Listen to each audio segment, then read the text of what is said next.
Let me show you how to do the initial configuration on Samsung Galaxy Z Flip 8. So once you power on your Samsung Galaxy Z Flip 8, you will have this welcome screen, and now of course we just have to tap on this button that we have in here in order to proceed. Then we have the language selection, so you can choose whichever language you want to use straight away on your smartphone. In my case, I'm gonna choose English United States, and let's go next. Then over here we need to agree to the end user license agreement. The rest is optional, so we're gonna tap on the next.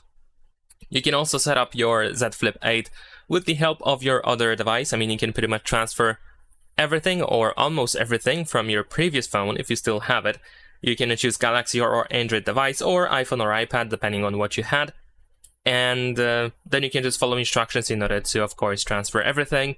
In my case, I'm going to perform a clean setup, so I'm not going to transfer anything. I'm just going to go through the configuration, and I'm going to then just wait for the home screen. So let's tap on setup manually in this case.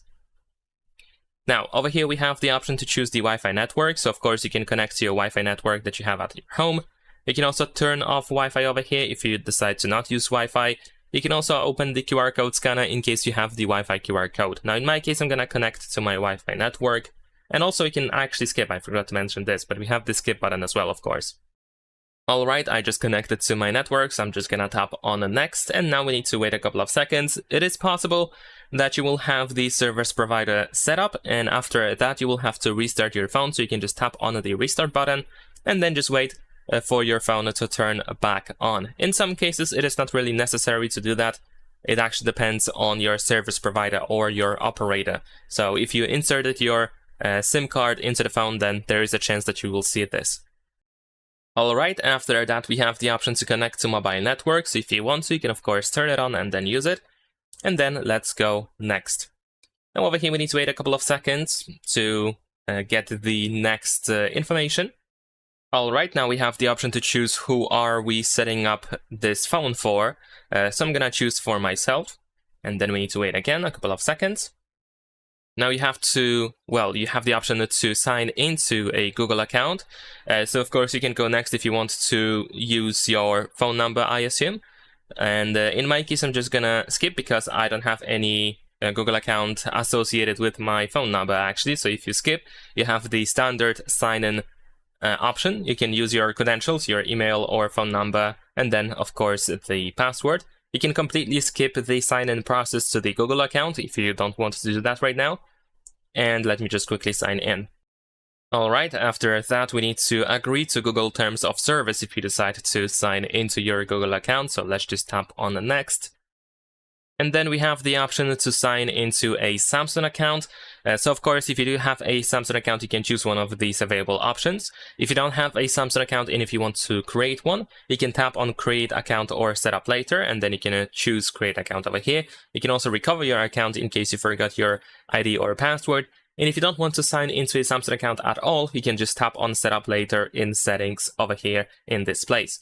Then you might find information what you need a Samsung account for. So they will try to convince you why you want to use the Samsung account, but of course you can just skip if you don't really need to do that at all. Now you have the option to copy apps and data, so you can transfer apps, photos, contacts, Google accounts, and so on and so forth. You can also probably use the Google backup. So if you do have a Google backup made on your Google account, then you can probably go next, and then you can choose can't use other device, and then you will have all of the Google backups over here. And in case you don't really care, if you want to perform a clean setup just like I want right now, then of course you can just tap on the don't copy to proceed. Now we have the option to create a password, so you can set up the PIN code, password, or pattern straight away. And of course, in addition to that, we can choose one of these biometrics like the face recognition or fingerprints. I'm gonna skip because I don't really want to set up a password right now. I'm gonna skip anyway. Of course, later on in settings, you can still set up the password. You can change it or you can turn it off without any issues whatsoever. Then we have a couple of different Google services like location, Wi-Fi and Bluetooth scanning. We can allow phone number verification, and we can send usage and diagnostic data. You want to go through this list and decide by yourself which options, which services you want to use straight away. You can still enable or disable them later on. One thing that I can recommend you to do is to disable scanning over here, this option right there. Simply because Wi-Fi and Bluetooth scanning is not really necessary to have enabled all the time. and it actually drains a bit of battery. So if you turn this option off, you will be able to save just a little bit of battery.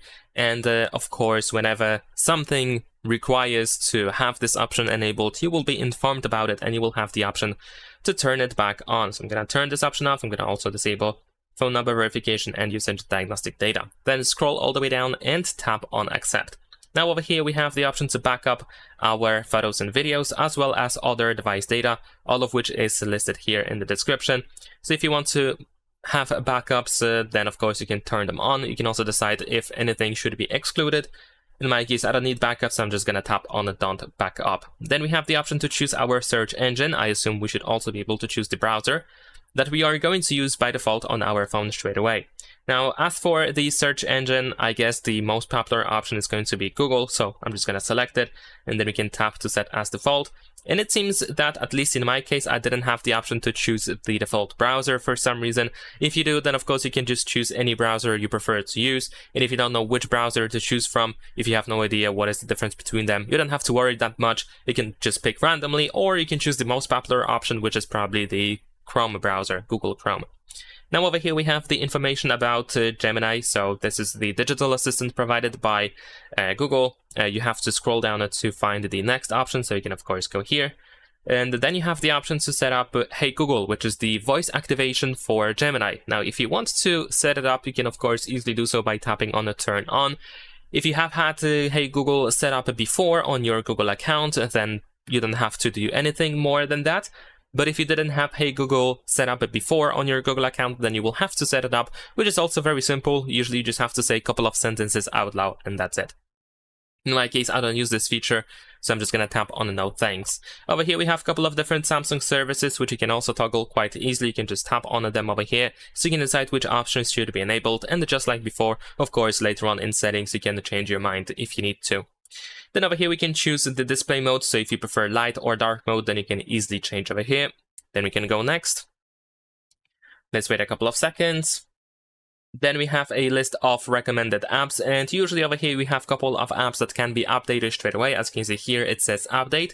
You might also find some apps that you might that the phone might want you to download, but usually you have the option to uncheck the app. So I'm just gonna go next over here.